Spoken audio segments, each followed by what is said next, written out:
Welcome to the Mindfulness Meditation Podcast. I'm your host, Dawn Eshelman. Every Wednesday at the Rubin Museum of Art in Chelsea, we present a meditation session led by a prominent meditation teacher from the New York area. This podcast is a recording of our weekly practice. If you would like to join us in person, please visit our website at rubinmuseum.org/meditation. We are proud to be partnering with Sharon Salzberg and teachers from the New York Insight Meditation Center. In the description for each episode, you will find information about the theme for that week's session, including an image of a related artwork chosen from the Rubin Museum's permanent collection. And now, please enjoy your practice.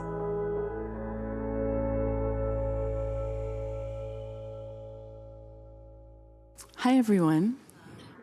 Happy May. Great to have you all here. And welcome to the Rubin Museum of Art and to our weekly mindfulness meditation practice. My name is Dawn Eshelman. Anybody here for the first time? Welcome. Great. Who tries to come every week if they can? Great. And in between. Hello back there.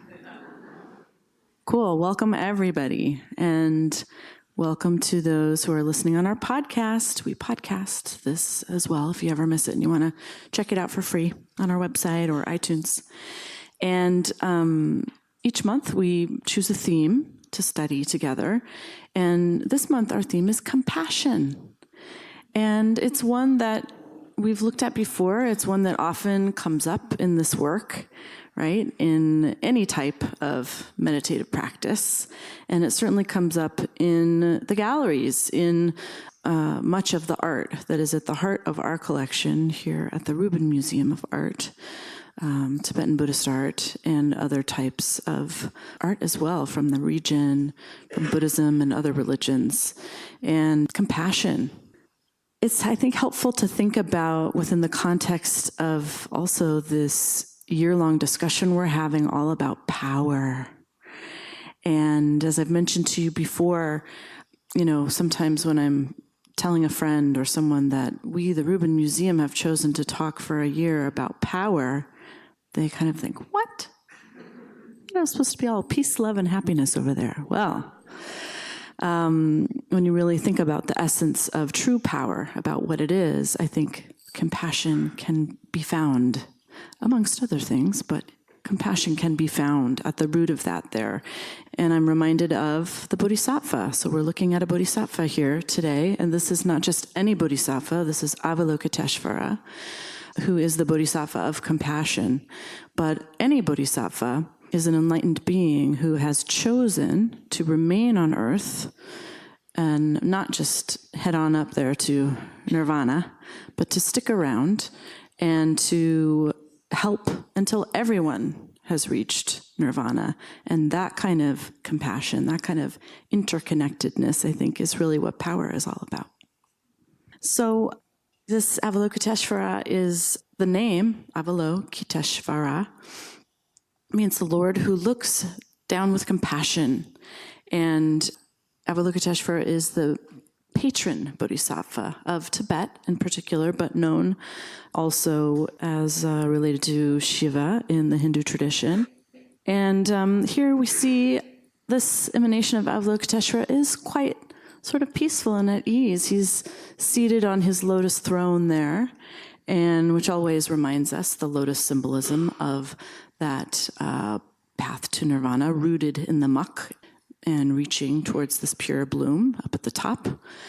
And seated also in this kind of half meditative pose, but half sort of ready to step out and help, as a good bodhisattva is. And then a beautiful hair piled very, very high on top of his head there. And also holding the lotus, so often associated with the lotus, very important. So we're going to hear a little bit more about this idea of compassion and what it has to do with our practice here today from our wonderful teacher, Lama Aria Drolma, who is back with us Thank you, and it's so lovely to have you here, as always. She has been studying and practicing Tibetan Buddhism for over 10 years and was trained in the Dharma Path program of progressive stages of meditation and contemplation for serious practitioners offered by Kagyu Tubten Choling Monastery. She is a graduate of traditional Tibetan Buddhist retreats spanning 3 years and 3 months. She attended Mumbai University in India and graduated with a BA in sociology and is trained in computer programming from NIIT in India. And she also actively volunteers as a fundraiser for breast cancer research and supports several nonprofit organizations. Please welcome her back, Lama Aria Drolma.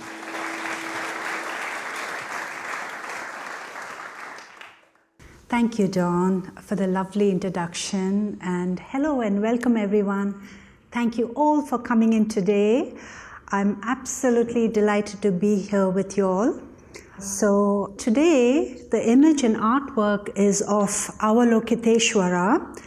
Very appropriate because the theme for this month is compassion, as Dawn mentioned. And Avalokiteshvara is known as the Lord of Compassion who embodies the compassion of all the Buddhas. So the Lord Avalokiteshvara is also known as Chenrezi in the Tibetan tradition and is portrayed in different forms in different cultures. In the Chinese tradition, she is a female form known as Kuan Yin, and in the Tibetan tradition, the deity Chenrezi is a symbolic expression of the nature of our own mind, which is compassion and loving kindness. That's our true nature. He's the loving kindness and compassion primordially present in the enlightened nature of one's own mind. Since loving kindness and compassion are intrinsic to our enlightened nature, it's not something we need to add on to our minds. We can confidently say that Avalokiteshvara is within us. However, this quality of loving kindness and compassion which is within us remains mostly obscured. Even if loving kindness, compassion are not fully developed at the present moment, they certainly exist within us as a potential. And for this reason, all you have to do is just to tap into that potential that we all sentient beings possess within us. So in our monastery, we do a practice of Chenrezi every day because it's the most important practice. And the practice we do is out of devotion to Chenrezi, because when we do this practice with sincere devotion, this dynamic expression of compassion and loving kindness expresses itself within us. So among all the major practices we have, and the most highest tantric practice that we practice as monastics, the most important practice is developing compassion and loving kindness. Without this quality, one can never reach enlightenment. And the most wonderful thing is that it is within us. So every day we practice the sadhana of Chenrezi. And even when I started to meditate, I used to go to the meditation center and it would start with mindfulness meditation. And then we did a little bit of discourse for the day. And then we ended it with a sadhana or a practice, chanting practice of Chenrezi. And this was my biggest transformation. And I had this deep conviction that I was, following the right path. And that's how my spiritual path began, with the prayers to Chenrezi, with devotion. So this is a compassion and loving kindness. To develop that as monastics, we constantly do a lot of practices because it's, even we as monastics, that is one of the highest qualities we have to develop for us to be in the spiritual path and attain, the goal to attain enlightenment. And His Holiness Dalai Lama goes on to say, the best way to have inner calm, inner calmness, inner peace, inner happiness is to be warm-hearted and to have a compassionate heart for a meaningful life.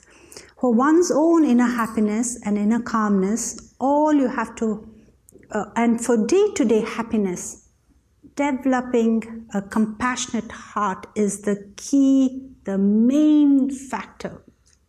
Our basic nature is a compassionate nature, but our society from a young age has taught us to be competitive, and we have that nature of competitiveness on autoplay, and which brings all these emotions of anger, jealousy, hatred, and depression. You know, you can see yourself how competitive you are. When you walk in, you would want to have the best seat, you know. So you don't mind elbowing someone a little bit, rushing to the spot. And we all by nature do that. But this is that competitiveness edge we have. We only learn to develop that. But if we have a compassionate heart and we can let our friend or neighbor or go before you, and I think you'll feel something, you feel good about yourself, like I did something good for that moment. And this is something we cultivate every day. One of the things I did was when I started to practice the sadhana of Chenrezi, and I would walk to work or I would be rushing in the morning to work. And I thought to myself, I have two choices. I can rush and, elbow everybody into the subway and rush and, go into the office, or I could just practice this, and I would practice sending love and compassion to everybody around me. And that, kept, even throughout the day, that mindset or that mind stream was more prominent than to, have this anger and jealousy and those qualities to come up. So how can we cultivate compassion and loving kindness? We just need to train ourselves to shift our attention from negative thoughts to thoughts of loving kindness and compassion. And it's that easy, and it's a learned skill, because right now, we have this competitive edge with us, but we shift that. And in psychology, it is called shifting attention. There's a term for it. So all we have to do is shift that from that negative emotions to loving kindness and to compassion. Example, I'll show you a small exercise, and you can do this yourself. Just bring two hands in front of your face. And, just say, me, myself, I, my sickness, my disappointments. And then what you do, just put your hands out like this. Happiness and peace and love to everybody. And you can just see your mind opening up. When you put your hands together, it's me, myself, I, ego. It's so closed. But then when you put your heart and open your heart out, and feel love and kindness and peace and wellness to everybody, your heart opens up. And this is a small little example that, you can do this. So that's a little exercise I wanted to do with you all, just to show you how easy it is to open your heart. So again, how do we cultivate compassion? And it's really quite easy and quite simple. You can even see it in animals. They spontaneously show compassion. And I have a wonderful story for you today. And this is a true story. And it just happened about 15 days ago. And the story's gone viral.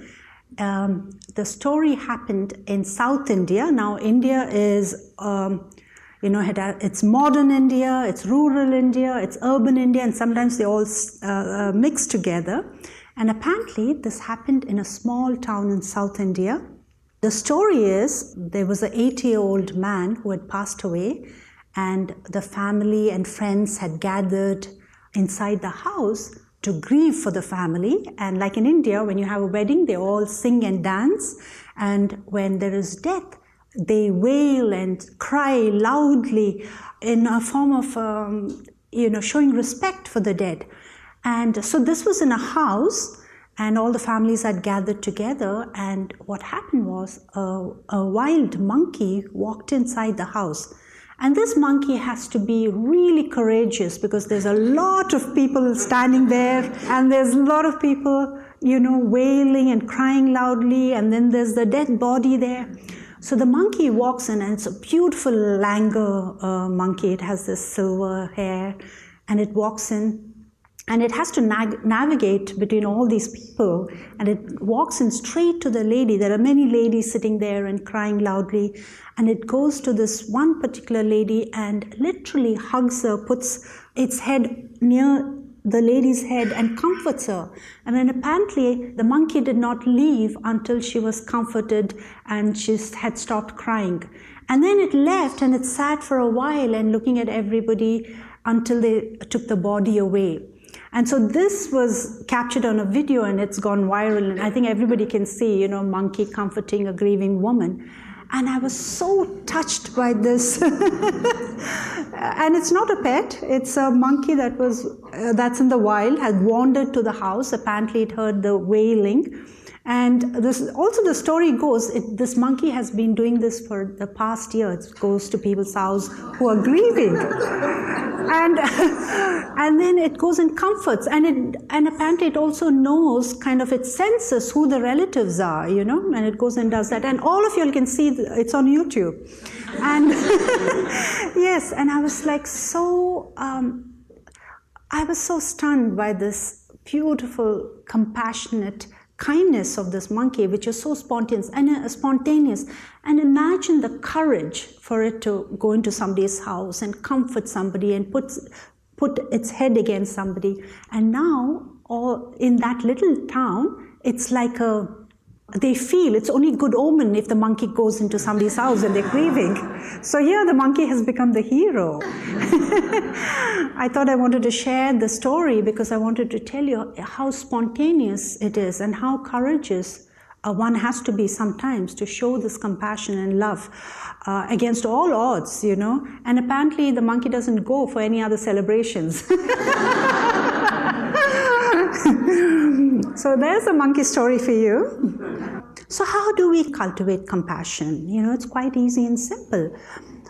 All of us at some point or the other have experienced unconditional love towards someone. It could have been your child, your mother, your father, your spouse, a friend. And at that moment you wanted absolute love for them or happiness for them. And so all you have to do is bring that feeling of deep love and kindness into your mind stream when you meditate. So to start, this feeling most often, this feeling of compassion and love and joy, apparently it kind of goes away, it comes and goes away. But what we need to do is cultivate it. And how do we cultivate it? To that emotion, what you feel, just bring it up again, think about it, bring it out again, and wish everyone happiness. And that's the way you cultivate it moment by moment. After you do this meditation, when you walk out and you see any stranger in your heart, you can just wish them happiness. And this is one of the ways. And to start, you can generate this love to your best friend, to your parents, to your grandchildren, and then to strangers. And then you'll see how easy it is. And this is one of the ways to cultivate it. And on that note, at Rubin today, the evening series of talks are going to be on compassionate action.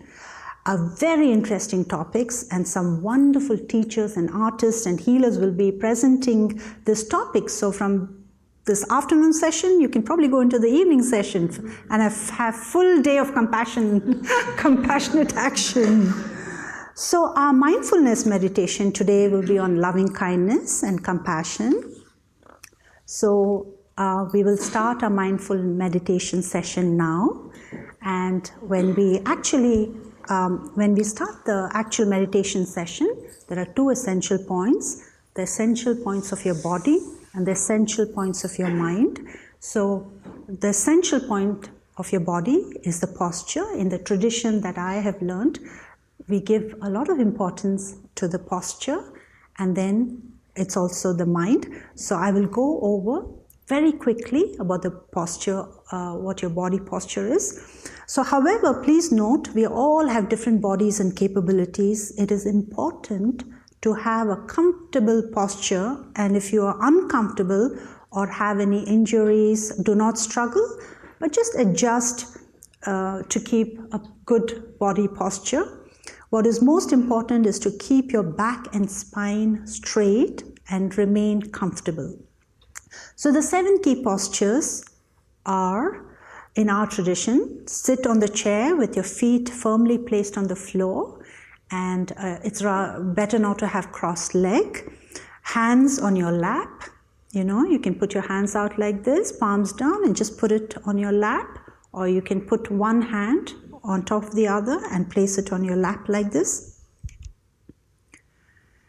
Have a straight back. Shoulders are squared, they're not slumped. We love to sit like this comfortably, but keep your shoulders square. Slightly tuck your chin, and you can watch me. It's just tilt your chin slightly like this. Your lips are touching gently, and your tongue resting on the roof of your mouth. Your eyes are open and gazing downward.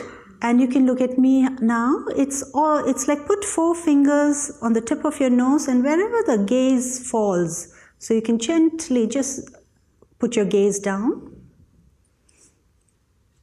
And so these are like the 7 postures from our tradition, and whatever you pick, you can keep your spine straight, which is always good.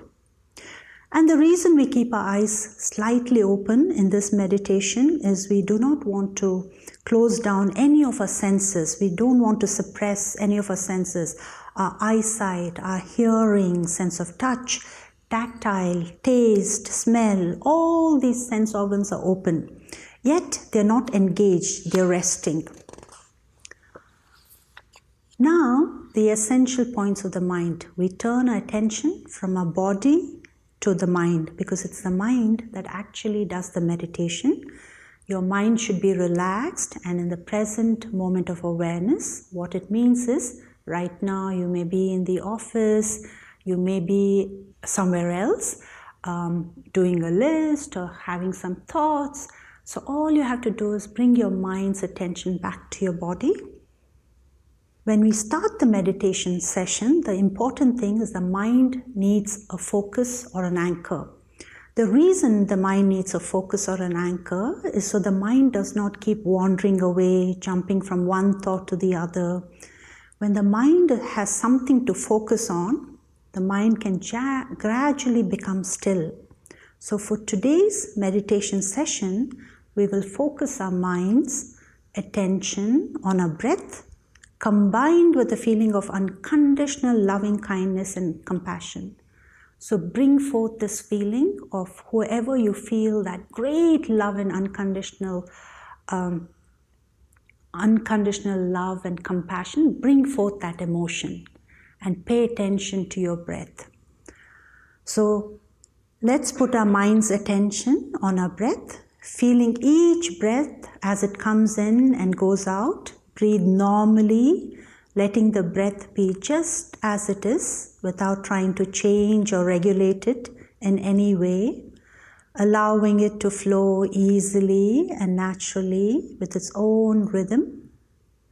Now bring to mind's attention that feeling of unconditional love, kindness and compassion into your mind stream. Then as you breathe out, just imagine you're sending out pure love, kindness and compassion in the form of a brilliant light goes out in all directions, and all beings are filled with happiness and joy. So today we'll have 2 sessions, a few minutes guided meditation. I will hit the gong and let's start the meditation.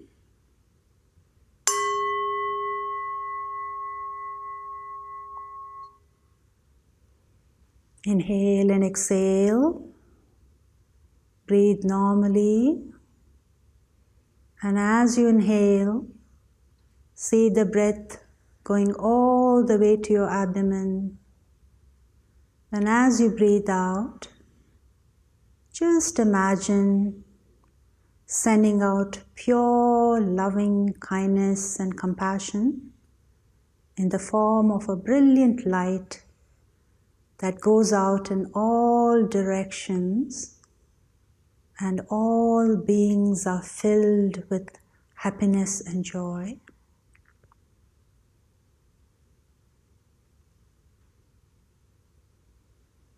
And just rest your mind in that moment of awareness.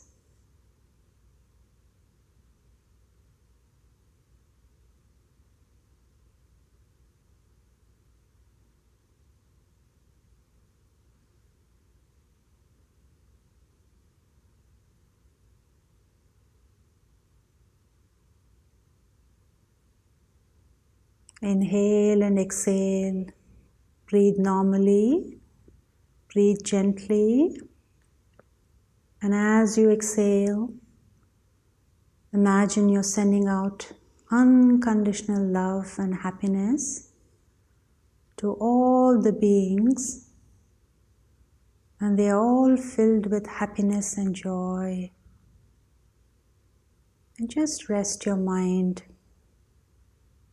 in that present moment of awareness.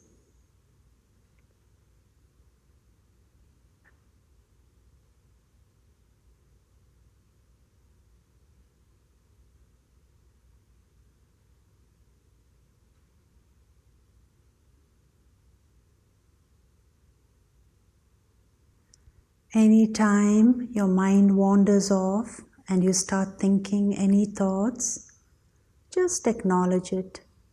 Say thinking, then drop it, let it go, don't follow, don't engage in those thoughts, and just return back to your breath.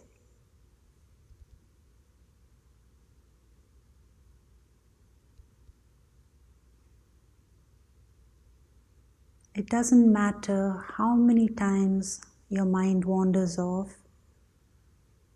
All it matters is when you catch yourself thinking, just acknowledge it, say thinking, and come bring your attention back to your breath.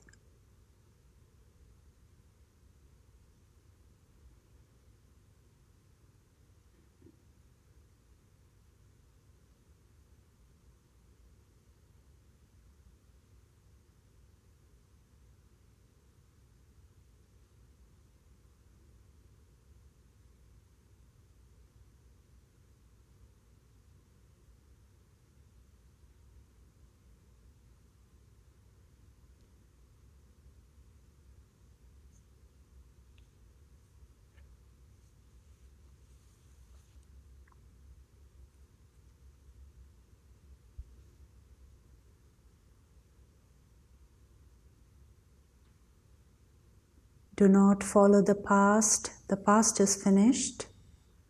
Do not think of the future, that I must do this or I have to do that.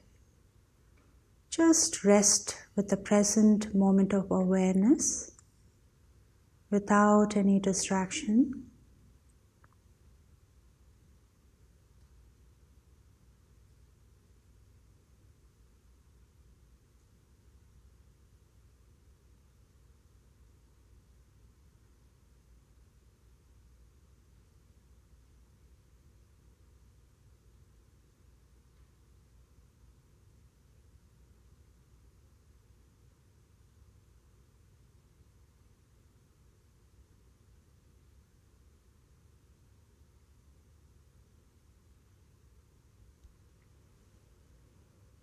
Okay, just relax a little bit and then you stretch a little bit.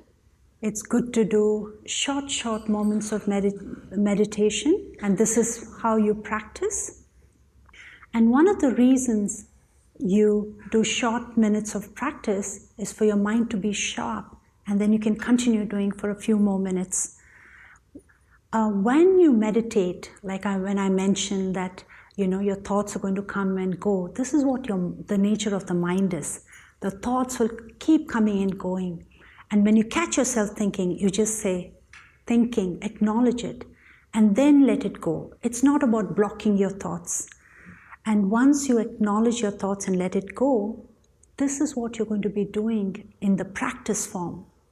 And after your meditation, when you're doing your daily work or doing your day-to-day things, when you have a lot of stress, when you have a lot of emotions of anger and depression or distress, what you can do then is catch yourself and saying thinking, because everything is thoughts. From thoughts your anger comes out, from thoughts everything comes out. And then you can use this practice as like, oh, thinking, I can let go. You don't have to hold on to that anger and be angry for so long. You can say, it doesn't matter, I can let it go. And this is how the practice is going to be important when that happens, when this strong emotions arise. So we'll do a little more minutes of meditation. Sit up in your posture.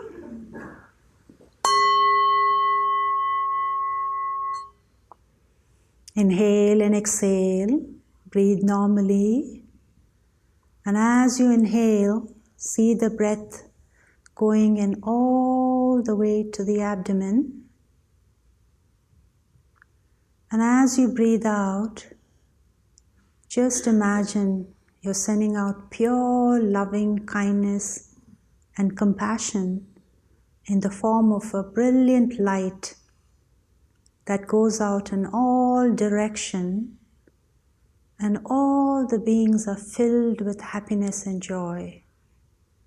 And just rest your mind in that present moment of awareness.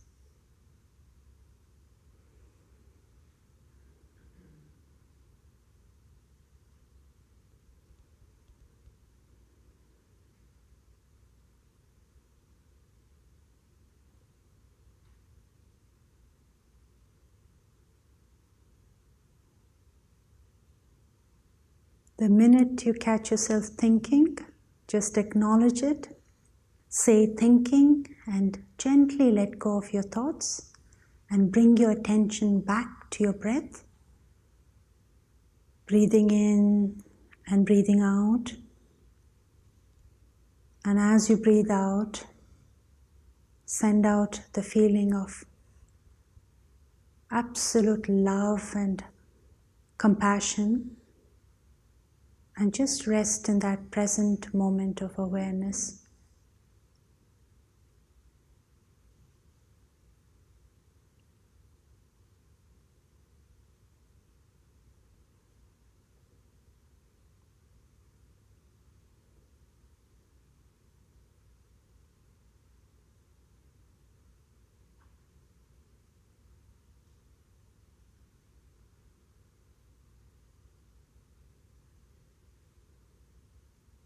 When a thought or an emotion or a sensation arise, as soon as you recognize it, simply say, that is a thought, that is an emotion. Do not follow after the content or engage in them. Just let go and rest in this present moment of awareness, bringing your attention back to your breath. And keeping a one-pointed attention on your breath, breathing gently, breathing normally.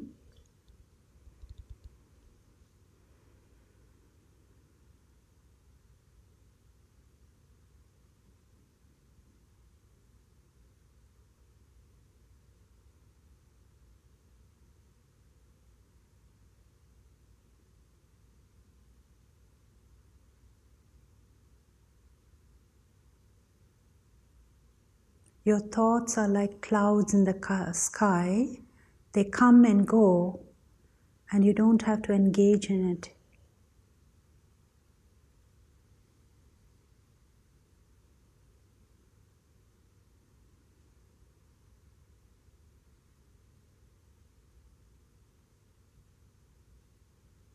And when you don't engage in your thoughts, you simply let go and bring your attention back to your breath. They are like birds flying in the sky. They don't leave any trace. That's how your thoughts are.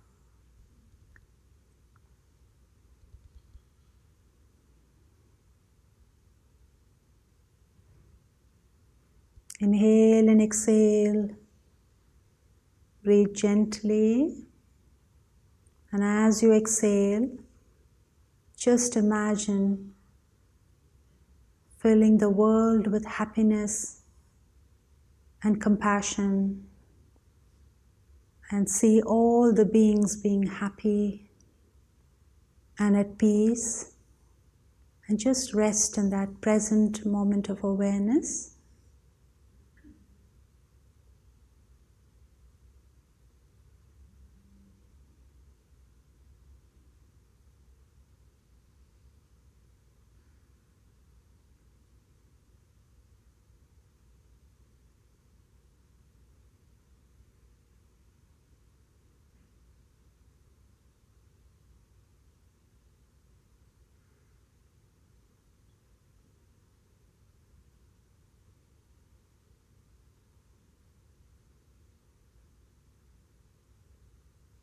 Inhale and exhale.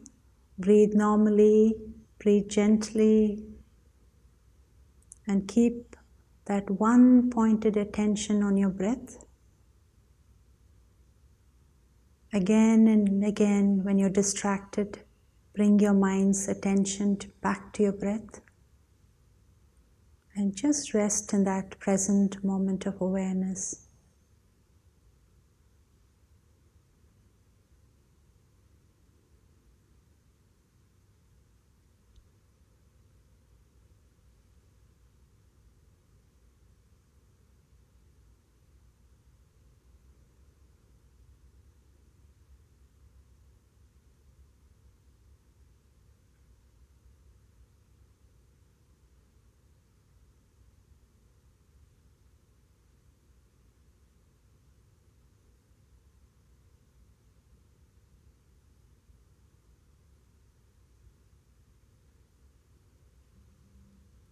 Okay.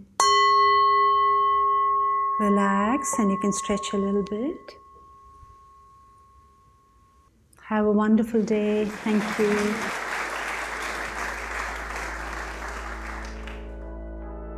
That concludes this week's practice. If you'd like to attend in person, please check out our website, rubinmuseum.org/meditation, to learn more. Sessions are free to Rubin Museum members, just one of the many benefits of membership. Thank you for listening. Have a mindful day.